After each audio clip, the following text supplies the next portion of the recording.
할렐루야. 충성교회 주일 아침 예배 나오신 우리 모든 지체 여러분들을 주님의 이름으로 환영하고 축복합니다. 오늘 이 아침 우리가 함께 나누는 말씀을 보시겠습니다. 하나님 말씀은 역대상 22장 1절에서 5절까지 말씀입니다. 구약 성경 643페이지 역대상 22장 1절에서 5절까지 말씀입니다.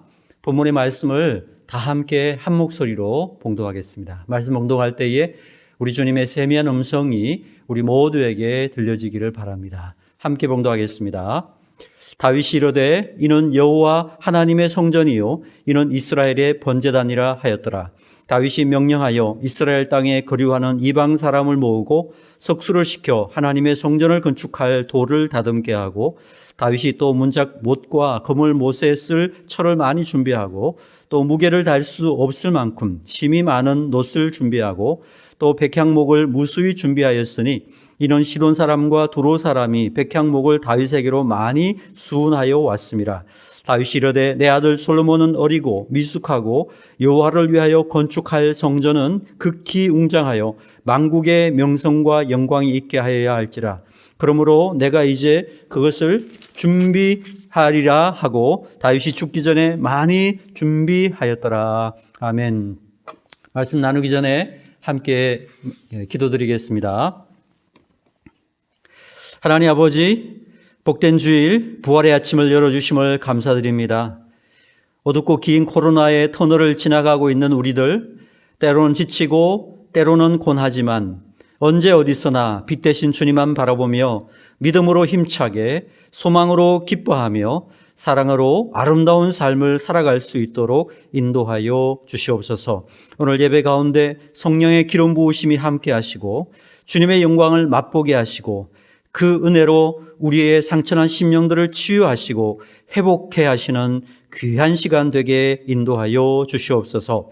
부족한 종은 십자가 뒤에 감추어 주시고 오직 성령님의 감동 감화된 진리의 말씀만이 잘 증거되도록 인도하여 주시옵소서. 예수 그리스도의 이름으로 간절히 기도드리옵나이다. 아멘. 할렐루야. 복된 주일날 우리 예배하러 나오신 충성교회 모든 믿음의 지체 여러분들을 주님의 이름으로 환영하고 축복합니다. 이 예배 가운데에 주님께서 하늘의 위로와 평안, 또 세상을 이길 수 있는 권세와 힘을 우리 모두에게 주시기를 주님의 이름으로 축복합니다. 우리 예배하는 귀한 가족들 서로 축복하며 인사하겠습니다. 당신은 사랑받는 주님의 자녀입니다. 한번 인사하시기 바랍니다. 당신은 사랑받는 주님의 자녀입니다. 저는 오늘 본문의 말씀 가지고 역대상 강의 23번째 시간으로 준비된 사람에게 기회를 주신다. 준비된 사람에게 기회를 주신다라는 제목으로 하나님 말씀 증거하도록 하겠습니다. 자, 역대상 22장부터 29장까지는요, 그 구약의 역사서라고 할 수 있는 사무엘서나 또 열왕기서에 나오지 않는 그런 내용이 기록이 되어 있습니다. 역대기적 시각으로 볼 때 일반 역사에 기록된 내용은 생략하기도 했고 또 일반 역사에는 없지만 추가적으로 기록한 것도 있다라는 것입니다. 바로 오늘 본문 역대기 22장이 바로 그러한 내용이다. 특별히 29장까지가 그렇게 연결되어 있다라는 것입니다. 일반 역사에는 없는 이 성전 건축에 대한 그런 이야기입니다. 특별히 오늘 본문 22장은 성전 건축을 위해서 무엇을 준비했는지 또 준비한 것들을 전반적으로 요약해서 설명하고 있고, 나아가서 그 아들 솔로몬에게 성전 건축을 부탁하는 그런 내용이 본문에 기록이 되어 있습니다. 본문의 말씀을 살펴보면서 오늘 우리에게 주시는 주님의 말씀, 메시지가 무엇인가 한번 살펴보도록 하겠습니다. 크게 두 가지로 살펴보도록 하겠습니다. 첫째, 하나님께서는 준비된 사람에게 기회를 주신다라는 것입니다. 자, 1절부터 5절까지의 내용인데요. 다윗이 성전 건축을 하고 싶었지만은 하나님께서 하지 말라고 그러셨죠. 왜냐하면 이 성전 건축 자체가 원래 하나님의 의도는 아니었다. 하나님은 이렇게 한 곳에 고정되어 있는 성전이 아니라 이동할 수 있는 그런 성막에 거하기를 원하셨다라고 이야기했습니다.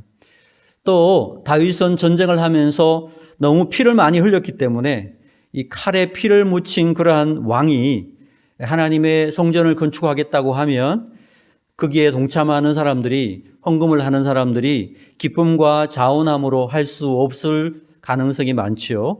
그래서 하나님께서는요, 다윗에게 하지 말고 그 아들 솔로몬에게 해라, 이렇게 말씀을 했습니다.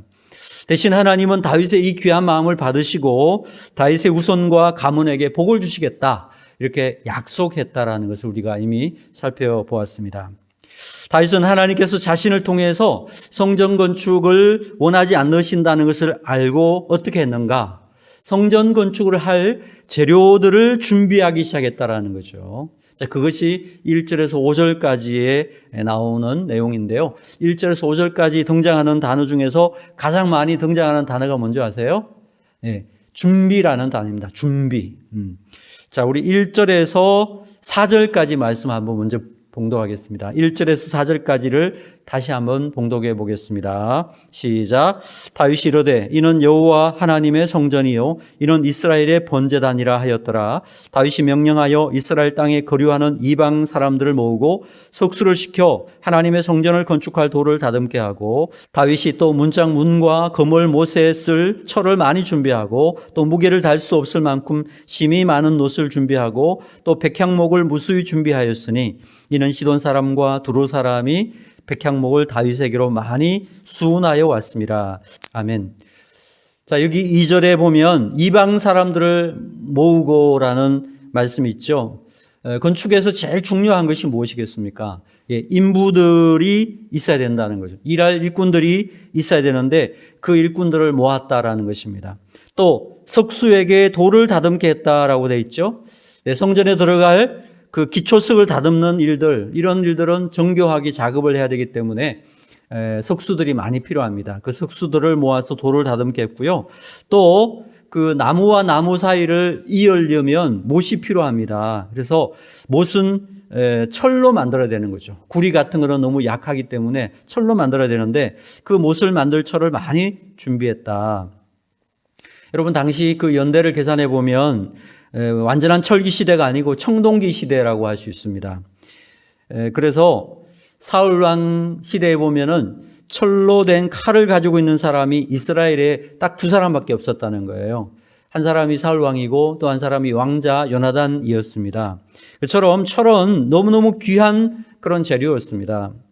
자, 그런데 그 철을 많이 준비했다. 못을 만들기 위해서 준비했다라는 것입니다. 또 보니까 무게를 달 수 없을 만큼 놋을 준비했대요. 놋은 주로 그릇을 만들 때 사용을 합니다. 그리고 백향목 나무를 준비했다. 이것은 이제 시돈과 두로 지역의 이 히람 왕이라는 왕이 보내주었는데 그것을 수운하여 왔다. 수운하여 왔다라는 말은 바다를 통해서 옮겨왔다, 이런 뜻입니다. 지중해를 통해서 지금의 텔 아비브죠. 옛날에는 요빠라고 했는데 거기에 내려서 한 60km 이상 떨어져 있는 예루살렘까지 올라오는데요. 이 예루살렘은 해발 한 800m가 되는 높은 산지입니다. 그러니까 지금도 그 큰 나무들, 많은 나무를 이 바닷가에서 예루살렘까지 옮기는 것이 큰 작업일 텐데 당시 상황으로 생각해 보면 엄청난 그러한 작업이었다고 생각합니다. 그런 준비를 했다라는 거죠. 자, 5절 같이 읽겠습니다. 5절 시작. 다윗이 이르되 내 아들 솔로몬은 어리고 미숙하고 여호와를 위하여 건축할 성전은 극히 웅장하여 만국의 명성과 영광이 있게 하여야 할지라. 그러므로 내가 이제 그것을 위하여 준비하리라 하고 다윗이 죽기 전에 많이 준비하였더라. 정말 많이 준비한 거죠. 준비하리라. 그리고 다윗이 죽을 때까지 계속 준비하는 그러한 준비를 했다. 특별히 여러분 14절을 한번 보세요. 14절을 보시면요. 다윗이 성전 건축을 위해서 준비한 금만, 금, 은, 보물이 있는데 금만 얼마를 준비했다고요? 10만 달란트를 준비했대요. 10만 달란트. 여러분, 금 한 달란트가 얼마 정도의 가치냐면 금 한 달란트가 보통 한 32kg 정도 되거든요. 지금 현 시세로 계산을 해보니까요. 2,400조 정도 됩니다. 2,400조. 여러분, 2,400조 어느 정도 되느냐 하면 우리나라 대한민국의 1년 예산이 600조 정도 됩니다. 그러니까 2,400조면 우리 1년 예산, 대한민국 예산의 4배 정도나 되는 정말 어마어마한 너무 과할 정도의 준비가 됐다는 거죠. 그래서 사실 이 성전의 벽을 다 금으로 만들었고 성전에 사용하는 그러한 그릇들을 다 금으로 만들었고요. 또 손방패를 만들었는데 다 금으로 만들었다고 했습니다. 물론 그거 다 빼앗겼지만 나중에 어마어마한 그러한 준비를 했다라는 것입니다. 자, 사랑하는 여러분, 믿음 생활이라고 하는 게 뭐냐? 믿음 생활은 바로 준비하는 것입니다. 준비하는 것입니다. 또 믿음을 가지고 있다면 준비하는 것입니다. 준비하는 일은요, 재미가 없습니다. 따분합니다. 사람들이 알아주지도 않고 빛도 나지 않습니다.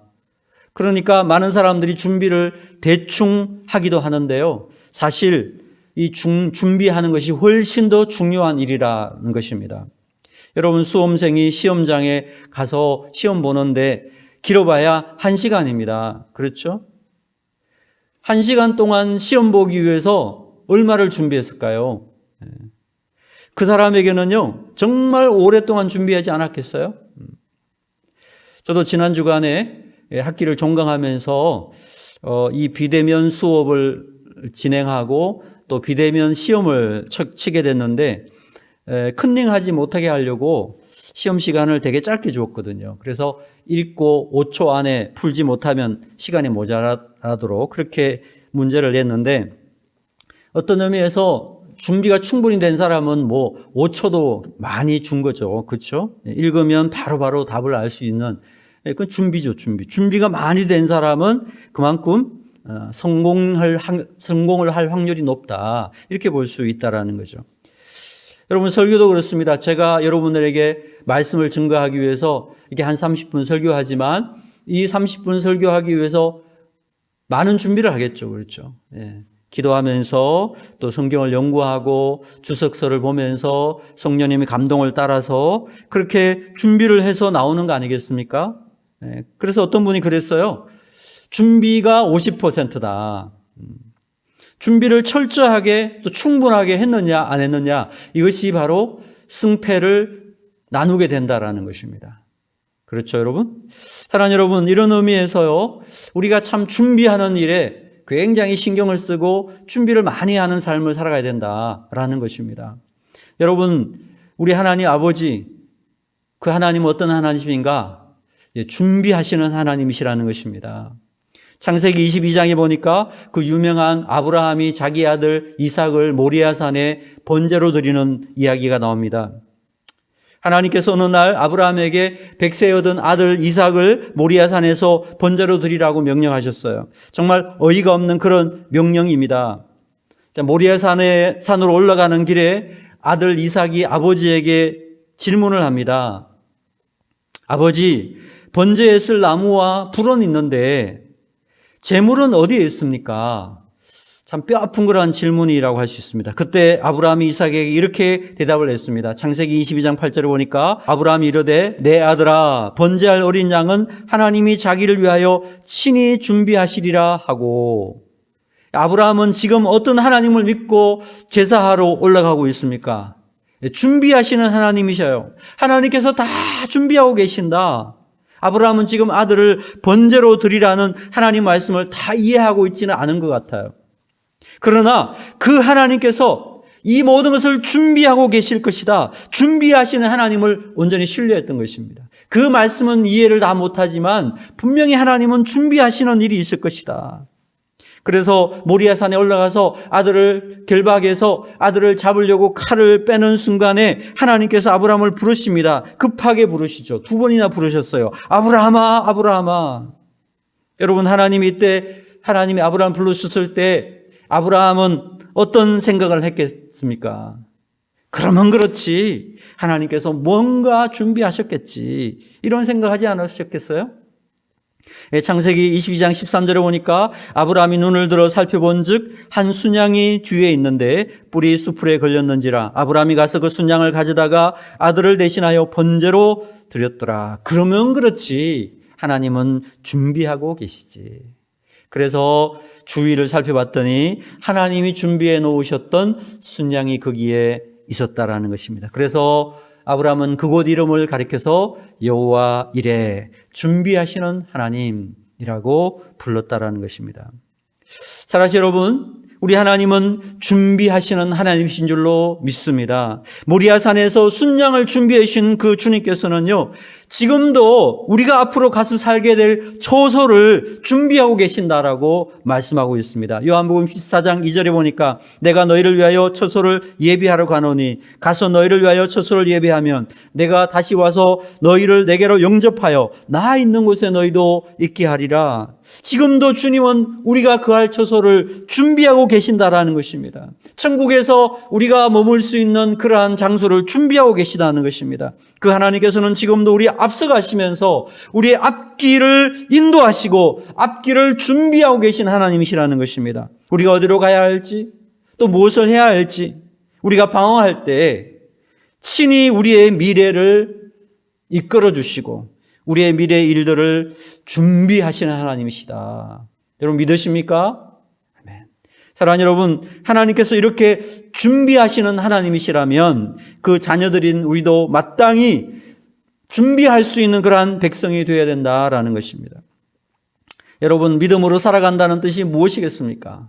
하나님께서 우리를 위해 준비하심을 믿고 우리 또한 우리의 상황 속에서 최선을 다해서 준비하면서 살아가는 것, 그것이 믿음이라는 것입니다. 반면에 하나님의 자녀가 아닌 사람들은 어떻게 합니까? 아무런 준비 없이 그저 그대로 그냥 그저 요령껏 살아간다는 거예요. 자, 여러분, 이렇게 준비하고 살아가는 인생과 준비 없이 살아가는 인생이 시간이 지나면 얼마나 많은 차이를 내겠습니까? 하나님의 자녀들은요, 철저하게 준비하는 삶을 살아가야 된다라는 것입니다. 자, 역대기적 시각에서 이 역대기는요, 약속과 성취라는 차원에서도 이해할 수 있다고 말씀드렸습니다. 하나님께서 그 약속하신 것을 성취하게 하실 때에 그 성취할 때에 하나님이 쓰시기 원하시는 사람들은 어떤 사람일까요? 약속을 받은 사람이겠죠. 다른 말로 하면 그 약속을 성취할 준비가 되어 있는 사람이라는 것입니다. 그래서 여러분, 준비된 만큼 하나님은 쓰실 수가 있다라는 것입니다. 준비된 만큼 승리할 수 있다라는 것입니다. 준비는 일도 하지 않으면서 주님 써 주시옵소서, 주님 보내 주시옵소서 이렇게 기도하는 것은요, 하나님의 뜻을 너무너무 모르는 거예요. 하나님께 쓰임받기를 원하십니까? 미리미리 철저하게 준비하는 것입니다. 준비하고 또 준비하면 하나님의 때에 하나님께서 부르셔서 하나님의 역사를 따라서 쓰시고 싶은 일에 쓰실 수가 있다라는 것입니다. 이제 한 해가 저물어 가고 새로운 한 해를 맞이하게 될 텐데 우리가 이제 새로운 한 해도 준비해야 되지 않겠습니까? 포스트 코로나를 생각하면서 무엇을 어떻게 해야 할 것인지 미리미리 준비해야 하는 것입니다. 말씀을 읽으면서 기도하면서 또 여러 사람들과 대화를 나누면서 지혜를 모으면서 하나님이 기뻐하는 일들이 무엇인지 그것들을 미리 준비하는 것이죠. 우리의 미래를 준비하고 내가 가야 할 일들을 준비하고 그래서 하나님께서 쓰시고자 할 때에 언제든지 부름받아 쓰임받을 수 있는 그러한 존재가 되는 것, 그러한 삶이 바로 하나님 백성들의 삶의 모습이 되어야 한다라는 것입니다. 이 땅 살아간 동안에 준비하시는 하나님을 닮아서 우리 다윗의 철저한 준비를 교훈 삼아서 우리도 철저하게 믿음으로 준비함으로 하나님 쓰시고자 할 때에 쓰임받는 승리하는 주님 백성들 다 되기를 주님의 이름으로 축원합니다. 한 가지 더 메시지를 살펴보겠습니다. 다윗이 정말 어마어마한 준비를 하였고요. 또 솔로몬 시대에 성전 건축을 하였습니다. 그러나 그 성전 건축이 중요한 것이 아니라 그 건물 안에서 이루어졌던 성전 안에서 이루어졌던 영적인 역사가 중요하다는 사실을 우리가 기억해야 된다는 거죠. 많은 목회자들이 목회의 성공을 어디다 두느냐 하면 예배당을 건축하는 것으로 생각하는데요. 이것은 심각한 오류라고 할 수 있습니다. 또 예배당이 크고 화려하고 사람이 많이 모이면 그게 좋은 교회라고 생각하는 그것 또한 오류라고 할 수 있습니다. 그래서 여러분, 건축 전도라는 말까지 나왔습니다. 아름답고 예쁜 건물을 잘 지어 놓으면 사람들이 그 건물 때문에 찾아온다, 이렇게 생각하는 것이죠. 과연 맞습니까? 저는 아니라고 생각합니다. 성전은 성전 그 자체보다도 그 성전 안에서 이루어지는 영적인 역사가 가장 중요하다라는 것입니다. 전에도 말씀드렸지만 여러분, 성전은 원래 하나님의 아이디어가 아니었다라는 거예요. 하나님께서는 광야 시내산에서부터 성막에 임재하셨고 또 사사시대와 다윗 왕까지 거의 500년 성막에 임재하셨는데 단 한 번도 누구에게 나를 위하여 성전을 지어라라고 말씀한 적이 없었다라는 것입니다.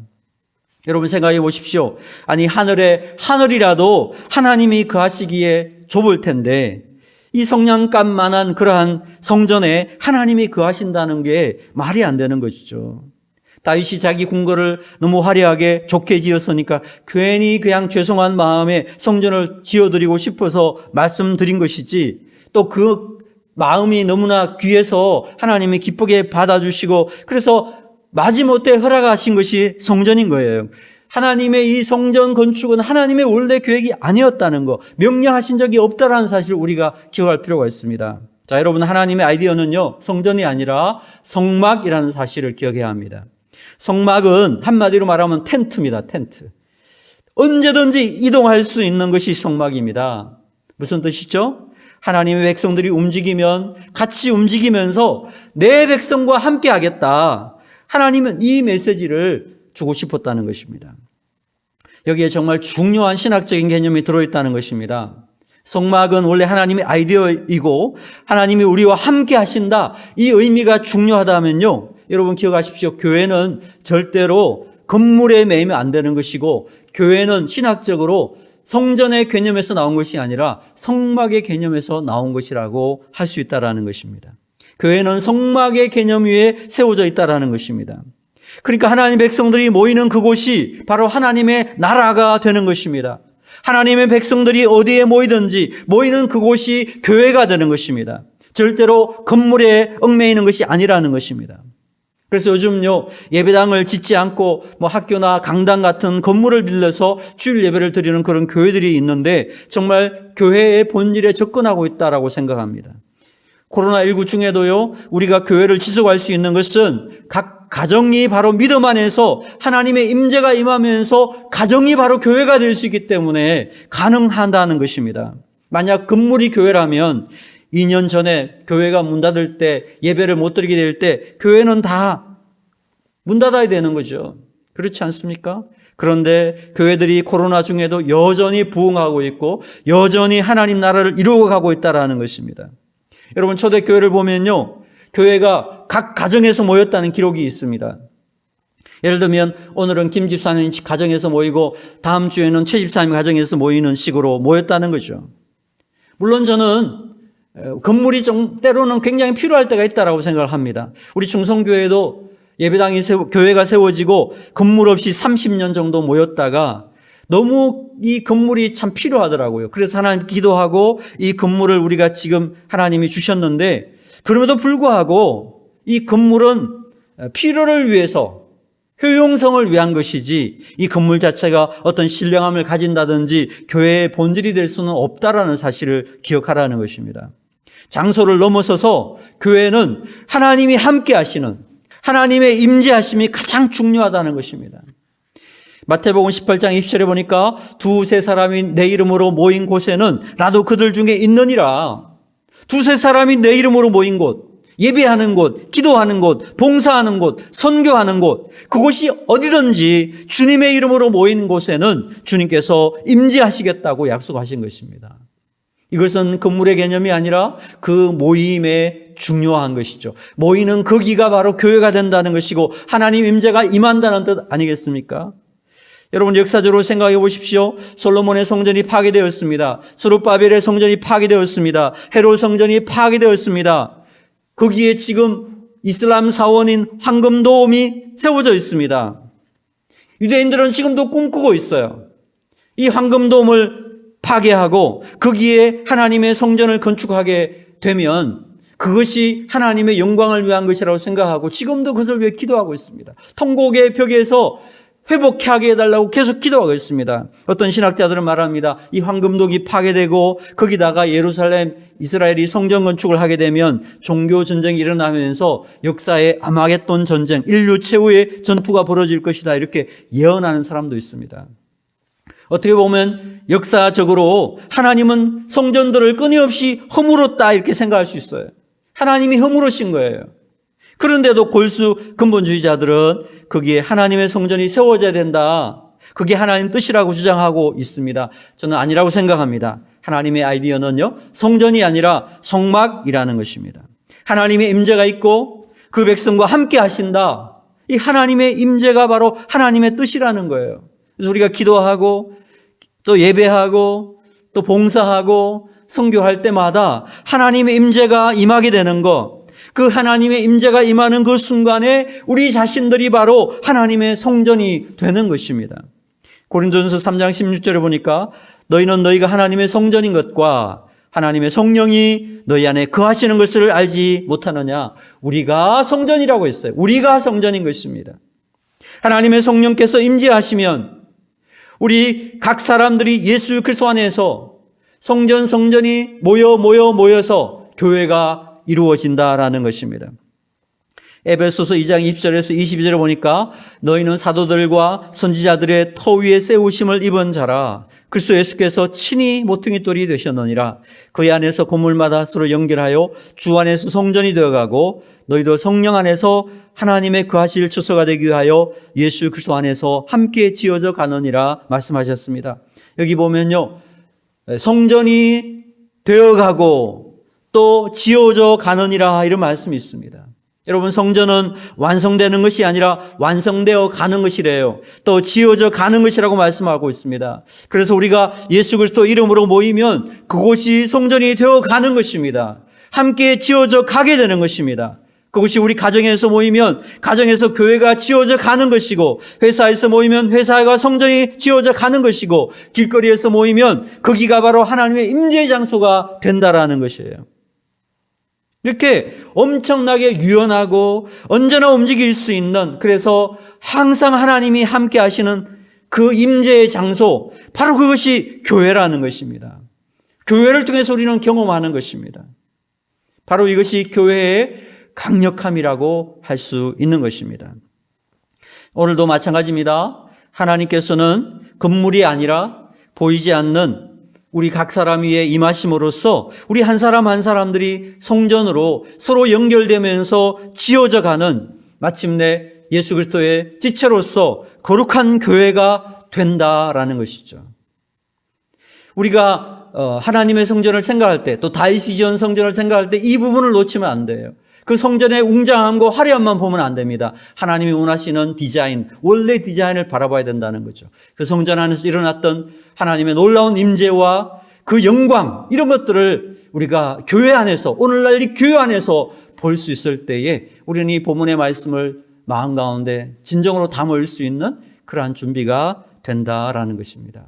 자, 우리 땅 살아가는 동안에 하나님의 임재가 있는, 하나님이 기뻐하시고 원하시는 건강하고 아름다운 교회로서 우리 충성교회가 세워지게 되시기를 주님의 이름으로 축원합니다.